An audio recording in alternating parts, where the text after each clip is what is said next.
Voici donc la dernière exposition virtuelle de la partie 2 du programme d'histoire, ici donc sur le monde après 1989. 3 salles sont prévues au programme. La première, expliquer en quoi il y a un contexte nouveau après 1989 qui va effectivement tout changer sur la scène internationale.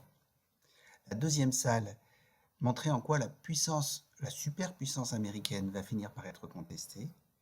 Puis la troisième salle, étudier un petit peu le monde d'aujourd'hui et voir quels sont ces facteurs d'instabilité. Entrons donc dans la première salle, le contexte nouveau qui change tout, ou vers un monde qui cette fois-ci est devenu un monde unipolaire. Effectivement, si je regarde ce premier panneau, 1989, c'est petit à petit la première étape vers l'effritement du bloc de l'Est. Effectivement, c'est la chute du mur de Berlin, puis succédera à cette chute du mur de Berlin la réunification allemande en 1990, et enfin, on arrivera finalement en 91 à l'implosion de l'URSS avec la démission de son président Mikhaïl Gorbatchev. Du coup, le monde ne peut plus être comme du temps de la guerre froide bipolaire, il n'y a plus qu'une seule grande puissance qui s'en est sortie, c'est donc un monde unilatéral ou unipolaire, avec les États-Unis qui ont gardé d'ailleurs certaines de leurs principales alliances de la guerre froide et notamment l'OTAN, et qui vont pouvoir jouer un rôle d'arbitre. Alors que se passe-t-il dans cette période-là? Bien, les États-Unis vont se comporter comme gendarmes du monde, c'est-à-dire que dans les affaires qui les intéressent sur le plan international, ils vont réagir vite et avec des moyens importants et en prenant la tête de coalitions internationales. C'est le cas lors de la guerre du Golfe en 90-91. Le dictateur irakien Saddam Hussein décide d'envahir le Koweït et envahit assez facilement le Koweït. On a tout de suite une réaction américaine parce qu'au Koweït il y a des intérêts américains et notamment une grande production d'hydrocarbures. Et donc le président américain de l'époque, George Bush, va décider que les États-Unis dirigeront la coalition militaire internationale et l'opération qu'ils vont mener, qui s'appelle l'opération Tempête du désert, ne durera que 3 jours. La victoire sera donc remportée extrêmement rapidement. Autre type de conflit, tous les pays d'Europe de l'Est qui ne sont plus sous la dictature communiste, ne sont plus sous le régime autoritaire de l'URSS. Et parmi ces pays-là, certains qui étaient un petit peu grands, comme la Yougoslavie, vont un petit peu se morceler. Et notamment, il va y avoir une guerre importante entre la Serbie et la Bosnie, avec une épuration ethnique, c'est-à-dire avec la volonté de liquider toute une partie de la population, toute une partie des civils, par des déportations, des exécutions. Ce bilan est assez atroce, il fait 150 000 morts. L'ONU essaye d'intervenir avec la force ONU, mais ça n'arrive pas à régler le problème. Et donc il faut que les États-Unis finissent par intervenir dans le cadre de l'OTAN pour que ça mette fin au conflit. La nouveauté, c'est que le tribunal pénal international va juger les principaux responsables serbes et les condamner à des peines assez lourdes. Enfin, il y a des types de conflits qui intéressent moins, parce que ce sont des guerres civiles lointaines, il n'y a pas d'enjeu direct pour les Américains. C'est le cas de la guerre civile du Rwanda. Alors cette guerre civile du Rwanda s'explique en partie par la colonisation, où les colons belges qui possédaient le Rwanda avaient favorisé une ethnie, les Tutsis, plutôt que les Hutus, et donc quand il y a les indépendances, les Hutus essayent de prendre leur vengeance et essayent d'écarter les Tutsis. Les Tutsis cherchant à contre-attaquer, les Hutus vont organiser un génocide faisant plus de 800 000 morts. L'ONU intervient, oui, mais intervient un petit peu tard. Et par contre, le tribunal pénal international jugera, là aussi, les principaux crimes qui ont été commis.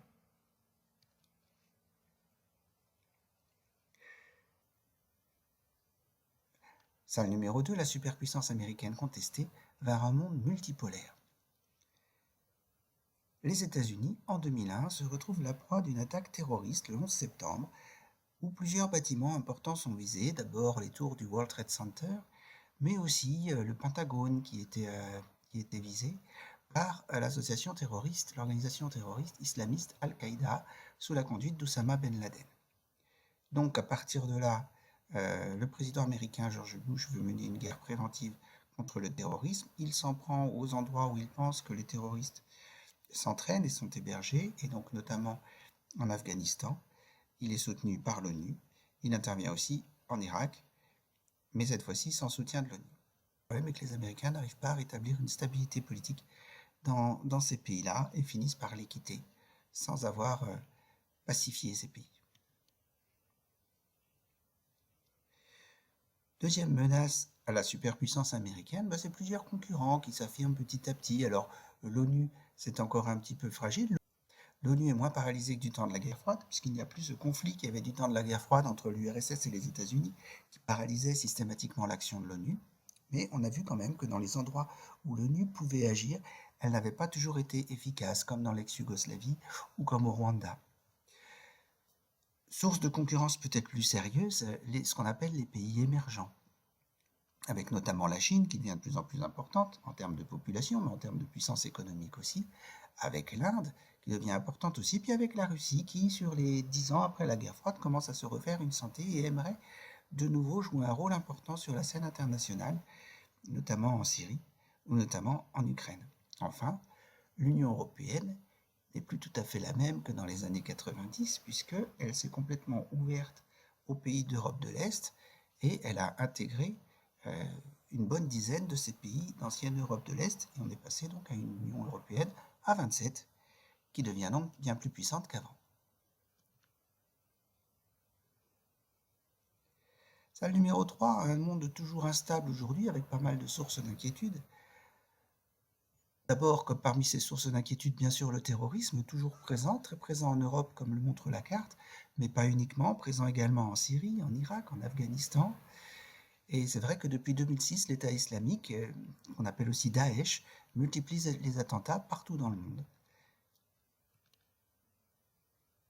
Deuxième source d'inquiétude, des conflits anciens qui ne sont toujours pas résolus. On pense notamment aux conflits au Moyen-Orient, avec l'Israël et la Palestine, avec des murs érigés pour se protéger, avec régulièrement des tirs lancés sur les populations civiles d'un côté ou de l'autre. Troisième source d'inquiétude, la prolifération nucléaire. 9 pays possèdent aujourd'hui des ogives nucléaires, d'autres pays sont encore en train d'essayer d'en posséder, comme l'Iran. Et parmi ces pays-là, il y en a quand même beaucoup qui ne sont pas des démocraties et qui ont souvent des relations tendues avec le reste du monde.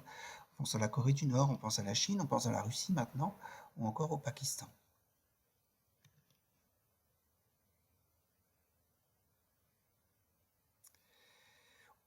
Quatrième source d'instabilité, les peuples qui se soulèvent petit à petit face aux dictatures pour réclamer plus de liberté. Ça a été le cas en 2010 avec le printemps arabe dans le nord de l'Afrique. C'est le cas en Iran en 2022 avec les femmes qui se soulèvent pour avoir plus de liberté par rapport à leur tenue et notamment pour pouvoir ne pas porter le voile. Et puis ça a été le cas aussi en Chine où la politique anti-confinement était très stricte et où une partie de la population s'est donc soulevée. Enfin, d'autres sources d'inquiétude demeurent. Les épidémies, est-ce qu'il y en aura d'autres? Est-ce qu'elles seront pareilles, deviendront pareilles des pandémies? La piraterie, le réchauffement climatique, ou encore bien sûr l'extrême pauvreté. Donc on essaye bien de coopérer quand même, c'est peut-être le point positif qu'il faut également retenir. Coopérer par rapport au réchauffement climatique à travers les conférences des parties, comme la COP 21, où on s'est fixé des enjeux de réchauffement à ne pas dépasser. Coopération dans le domaine judiciaire avec la Cour pénale internationale, comme on l'a vu, qui a permis de juger des criminels serbes ou de juger des responsables du génocide au Rwanda. Et puis coopération aussi avec les objectifs de développement durable de l'ONU, où pareil, on s'engage à limiter la pauvreté, on s'engage à limiter le réchauffement climatique, on s'engage à privilégier la biodiversité dans le monde. Donc tous ces engagements communs pourront peut-être permettre de réduire les conflits à l'avenir. Voilà, c'est la fin de cette exposition virtuelle.